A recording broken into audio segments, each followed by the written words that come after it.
Halo teman-teman Sony Alpha, saya Bagus Lesna Haji. Hari ini kita akan membahas pengaturan shutter speed untuk videografi pada kamera Sony. Di video sebelumnya, kalian sudah mempelajari apa itu frame rate. Di video kali ini, kita akan belajar tentang pengaturan shutter speed berdasarkan frame rate yang akan kalian gunakan.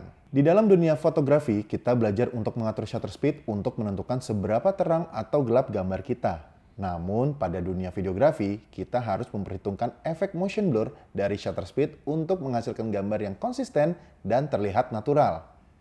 Sebelum kita mempelajari efek motion blur lebih lanjut, kita pelajari dahulu apa yang dimaksud dengan shutter speed.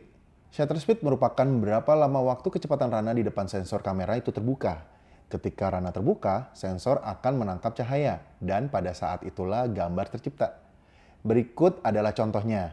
Saya akan tekan shutternya dan lihat apa yang terjadi. Posisi ketutup dan kebuka inilah yang disebut dengan shutter speed. Kecepatan tersebut selain dapat mempengaruhi exposure, tentunya dapat mempengaruhi motion blur pada gambar. Semakin cepat shutternya, maka semakin detail bahkan akan terasa semakin crispy pergerakan apapun di dalam framenya. Seperti yang teman-teman lihat, saya akan memberikan contoh. Video sekarang ini saya set di normal shutter speed 1/50 dan 25 fps. Lalu saya set di slow shutter speed 1/10, 25 fps. Dan di high shutter speed 1/200 dan 25 fps. Kalian bisa lihat kan bagaimana? Terasa bedanya bukan? Lalu bagaimana kita dapat mengetahui shutter speed yang normal? Untuk mencapai motion blur yang realistis, tentunya shutter speed memiliki rumus. Berikut ini adalah rumus untuk menghitungnya. Seperti yang teman-teman lihat, shutter speed sama dengan 1/2 kali fps. Sebagaimana yang teman-teman lihat juga, perhitungan shutter speed ini tidak lepas dari berapa fps yang akan kita pakai. Contohnya seperti ini.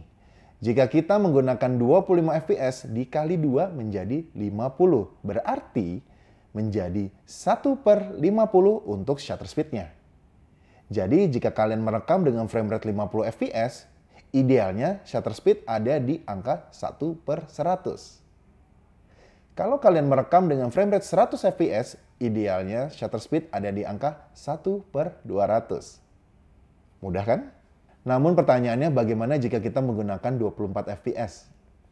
Apakah ada shutter speed 1/48?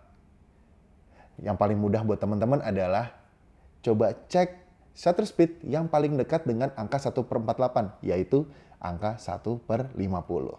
Nah, lalu apakah benar rumus ini harus selalu dilakukan?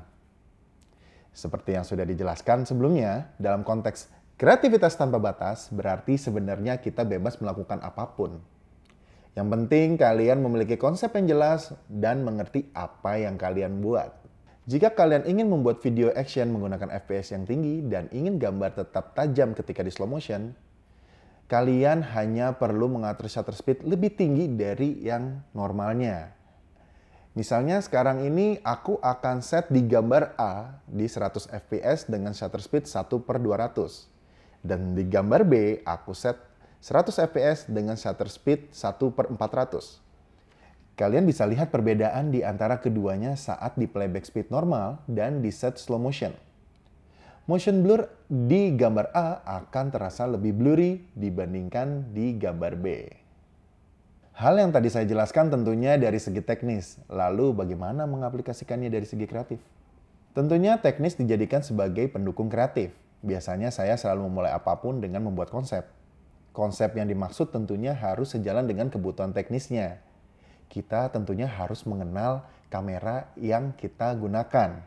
Seperti misalnya, saya ingin membuat adegan orang sedang meminum kopi di pagi hari. Pendekatannya adalah natural, maka dari itu saya menggunakan frame rate 25 fps dengan shutter speed 1/50. Namun, ada kalanya saya ingin membuat adegan seseorang memukul bola baseball. Karena pukulannya sangat cepat dan saya tidak ingin kehilangan momen, serta saya juga ingin menciptakan adegan slow motion yang clear, maka dari itu saya memutuskan untuk menggunakan frame rate 200 fps dengan shutter speed 1/400. Dalam kebutuhan kreatif, tentunya saya selalu suka dengan hal yang sangat konsisten dari segi teknisnya. Seperti misalnya saya ingin di dalam video saya secara shutter speed selalu sama atau bisa dibilang motion blur yang stabil. Sebagai informasi tambahan, ketika kalian menggunakan shutter speed 1/50 atau 1/100 pada kondisi di mana suasana matahari sedang terik, biasanya gambarnya akan menjadi terlalu terang atau biasa disebut dengan overexposure. Nah, jika kita ingin tetap menggunakan shutter speed yang sama dengan exposure yang normal, kalian bisa menggunakan natural density filter atau biasa disebut dengan ND filter yang berfungsi untuk menggelapkan gambar atau menurunkan exposure. Setelah kalian menonton video ini, kalian akan lebih mengerti tentang pengaturan shutter speed untuk mendapatkan hasil yang natural dalam videografi. Sekian video kali ini. Untuk video KSA lainnya, kalian bisa klik di sini.